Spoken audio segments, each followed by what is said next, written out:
تو اگر یہ جو نبی سکھا رہے ہیں کہ آمین کہہ دینا، مطلب کیا سکھا رہے ہیں؟ کہ عیسائیت کا خاتمہ ہونے والا ہے، یہی تو ہے، کیونکہ ہم حق پر ہیں۔ چنانچہ لوٹ چلو، یہ جملہ کہ ٹیکس دے دو اور لوٹ چلو، فدیہ دے دو، ٹیکس دے کر کے لوٹ چلو، جزیہ۔ اب یہ لوٹ جب گئے تو حضور پاک صلی اللہ علیہ وسلم نے حضرت فاطمہ رضی اللہ تعالی عنہ و سلام اللہ علیہا کہ خطاب کرتے ہوئے، اہل بیت کو خطاب کرتے ہوئے ارشاد فرمایا، جانتے ہو اگر وہ ذرہ برابر بھی قدم بڑھاتے اور آ جاتے مباہلہ کرنے کے لیے تو قسم ہے اس ذات کی، یہاں پر پوائنٹ نوٹ کر، قسم ہے اس ذات کی جس کے قبضہ و قدرت میں محمد کی جان ہے، اللہ تعالیٰ روئے زمین سے عیسائیت کا خاتمہ فرما دیتا اور اس قوم کو سور اور بندر میں تبدیل کر دیتا اور ان کی بستیوں میں آگ لگا دیتا، یہاں تک کہ سال کے اندر اندر پوری کائنات سے، پوری دنیا سے عیسائیت کا خاتمہ کر دیتا۔ ارے باپ رے، پاور آف اہل بیت سمجھ گئے؟ اور وہ بھی صرف آمین کہنے کا، اور ابھی تو ٹریننگ صرف ہو رہی ہے، کہے نہیں۔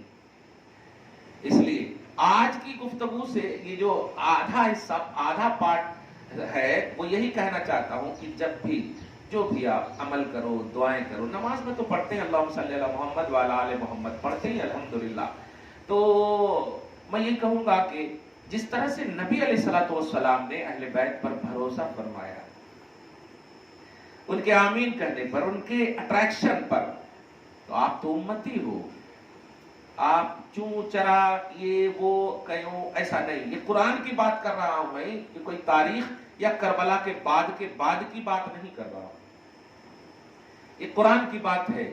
اللہ پاک کے نبی نے بھروسہ کیا، اور آپ، ایمان کا نام ہی ہے بھروسہ کرنا، یقین کرنا۔ ایمان کہتے ہیں بھروسہ کرنے کو، اللہ رسول پر بھروسہ نہ ہو تو ایمان کہاں سے؟ اور بھروسہ جب اللہ رسول پر ہے تو رسول جس پر بھروسہ کر رہے ہیں آپ کو بھروسہ کرنا ہی آپ کا ایمان ہے۔ اس لیے جب بھی آپ نماز پڑھیں، دعا کریں، ہاتھ اٹھا کر کے، خاص طور سے فزیکلی طور پر، تو یہ دعا کا تصور ضرور رکھیں کہ آپ عورت ہیں تو دعا کا تصور ہے اللہ فاطمہ آمین کہہ دے، بس کمال ہے۔ اور یقیناً کہیں گے وہ، آپ قرآن کا سہارا لے کر کے، اہل بیت کا سہارا لے کر کے زندگی کاٹیں گی تو لن تضلوا، نبی نے کہہ دیا، گمراہ ہو ہی نہیں سکتی۔ گمراہ نہ ہونے کا مطلب ہر پارٹ میں کامیاب، ہر ڈپارٹ میں کامیاب، سکسیسفل۔ ایک پارٹ یہ ہوا، یہ حصے قرآن کے بیان کر کے حسن حسین کو محسوس کیجئے کہ ان کے حسن کی تاثیر یہ ہے کہ وہ چہرہ اٹھا لیں آمین کہتے ہوئے، تو یہ اللہ تبارک و تعالیٰ ان کے منشے اور ان کی نیت، ان کی حسن نیت کی بنیاد پر ایک پوری کمیونٹی کا خاتمہ کر دے۔ یہ ہمارے اوپر UCC مسلم پرسنل لاء کے حوالے سے یہ سب لاگو کرنے کی بات کر رہے ہیں۔ آپ آج بھی قسم خدا کی پوری شرائط کے ساتھ ایمان کی دنیا میں نماز پڑھ کر کے اسی دعا کو اپنی نگاہ میں رکھتے ہوئے اللہ کی بارگاہ میں کرو، اے اللہ تیرا دین بے شک سچا ہے، اگر نہیں کہو گی، اور اس دین پر باطل طاقتوں نے اپنی بری نگاہ دوڑائی ہے۔ مولا اہل بیت کے لیے میں دعا کرتی ہوں، اور اہل بیت کے آمین ہونے کی برکت سے، اسی آمین والے منظر اور محفل کی برکت سے ان سب کا خاتمہ فرما دے، یا پھر ہمارے دین کو غلبہ عطا فرما، جیسے تو نے عیسائیت کے خاتمے کا عنوان سنایا کہ اگر یہ آمین کہہ دیں تو اے اللہ آج بھی ان باطل اور فرقہ پرست طاقتیں جو اسلام پر اٹیک کر رہی ہیں نت نئے قانون کے ذریعے سے، اور ہمیشہ مسلمان اور اسلام ٹارگٹ ہے ان کے، جس طرح کل کامیاب فرمایا آج بھی ان کی امت کو کامیاب فرما۔ اور میرے نبی نے یہ آمین کا عنوان دے کر کے امت کو بھروسہ دیا، سنو تم ایسا کہہ کر کے کمزور مت پڑنا کہ میں تو نبی نہیں ہوں نا، وہ تو نبی پاورفل ہیں، میں اپنی امت میں، اپنے گھرانوں میں ایسا تمہیں دے دے رہا ہوں کہ ان کے وسیلے، ان کے سہارے سے جیو گی تو تم بھی سکسیسفل ہو۔ ایک پیمانہ یہ ہے۔ اب آخری پیمانہ ہے، آج ہے 11 شوال، کیا محرم الحرام، کیا ہو رہا ہوگا آپ ذرا سوچیے۔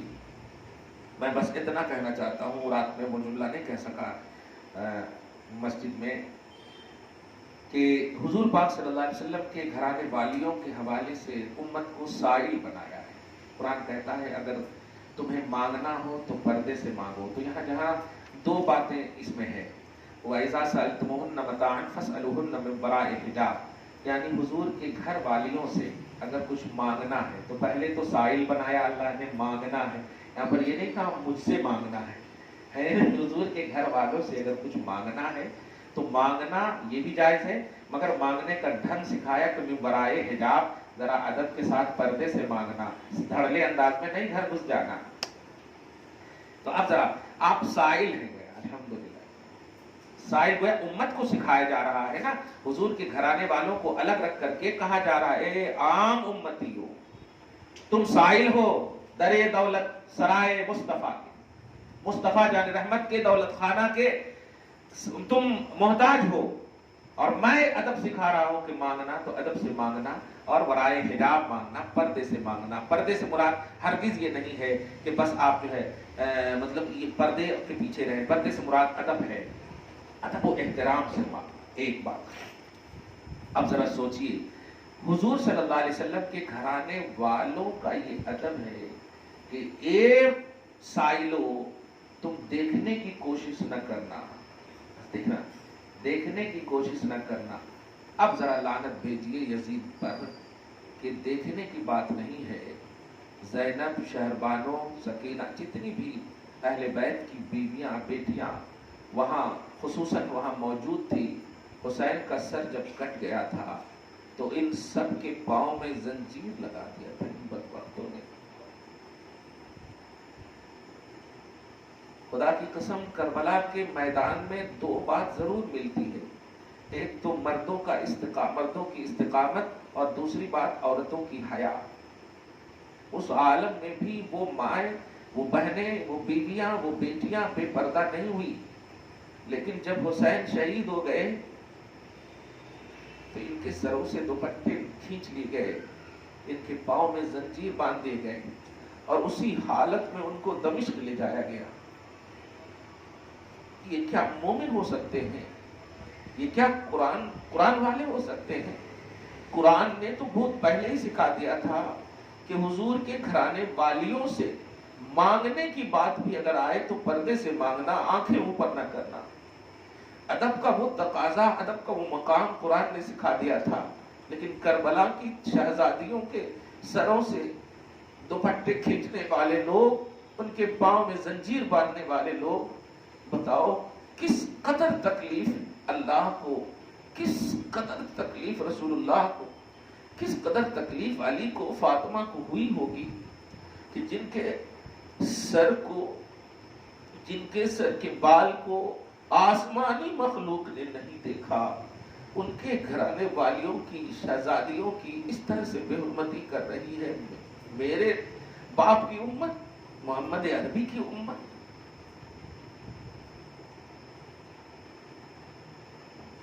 آج کی وہی تاریخ ہے۔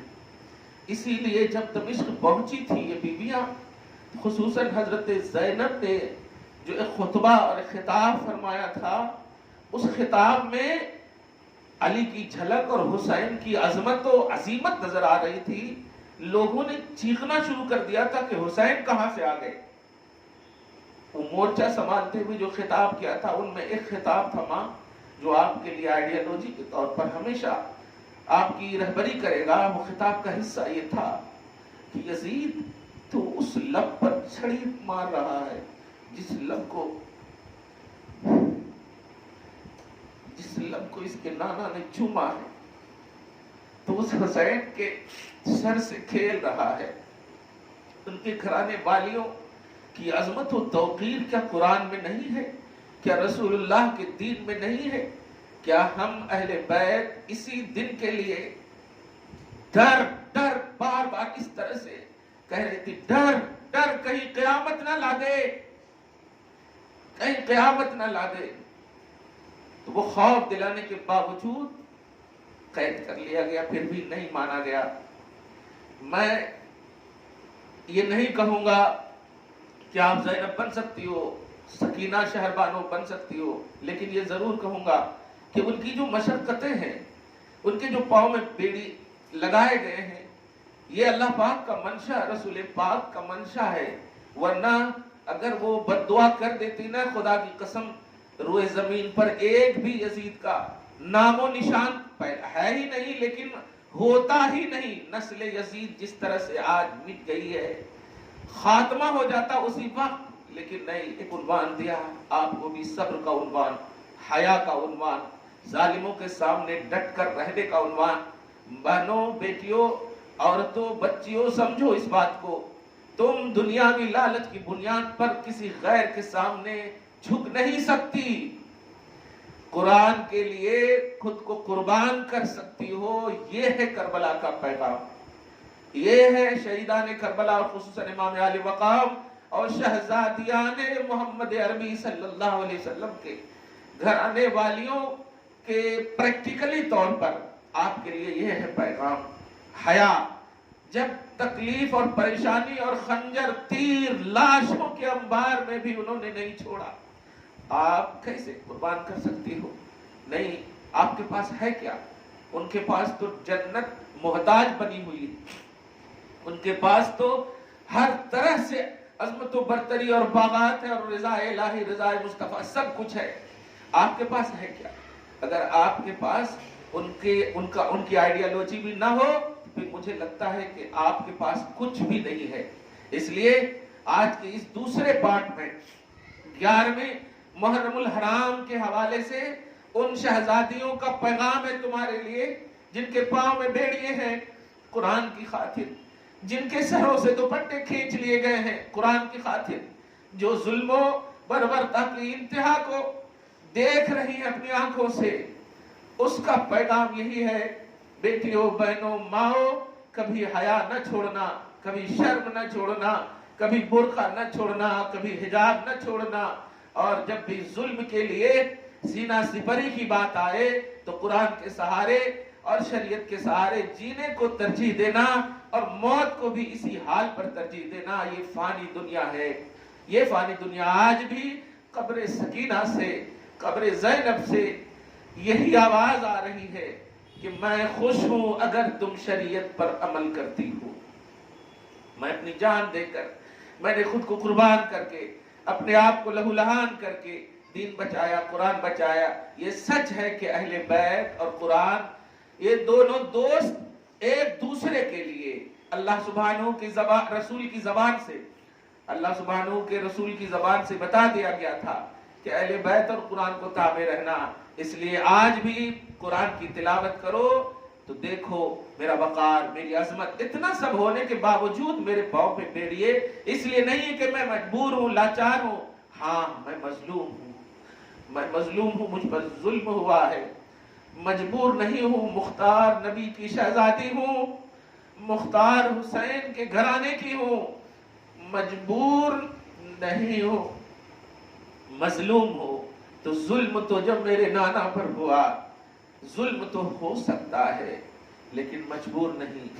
وہ آج بھی مختار ہو کر آپ سے قبر سے یہی آواز دے رہی ہے کہ تم حسینی اور حسین کے گھرانے والیوں سے، اہل بیت سے پیار کرتی ہو اور یقیناً کرتی ہو، تو تمہارے اوپر لازم ہے حیا، تمہارے اوپر لازم ہے پردہ، تمہارے اوپر لازم ہے شریعت کا تحفظ، تمہارے اوپر لازم ہے اسلام کی بقا کے لیے تن من دھن سے مکمل طور پر اس کی پاسداری کے لیے تیار رہنا۔ اللہ تعالیٰ آپ کو، ہم سب کو قرآن اور اہل بیت سے محبت دائمی نصیب فرمائے، اور دین اور دنیا کی خیرات اور بھلائیوں سے ہمیشہ سرفراز فرماتے ہوئے جب تک زندہ رکھے، قرآن اور اہل بیت سے محبت کے ساتھ رکھے، اور موت بھی نصیب فرمائے تو اسی تصور پر نصیب فرمائے کہ جب سامنا ہو فاطمہ کا تو آپ کو دیکھ کر وہ مسکرا دے، سکینہ اور شہربانو مسکرا دے کہ یقیناً تم ہماری کنیز ہو، کل بھی تھی آج بھی ہو۔ اللہ آپ سب کو، ہم سب کی گھر بار کو، اولاد کو برکتوں سے نوازے اور بخشش اور نجات عطا فرمائے، شفاعت مصطفیٰ نصیب فرمائے۔ والسلام علی من اتبع الہدی۔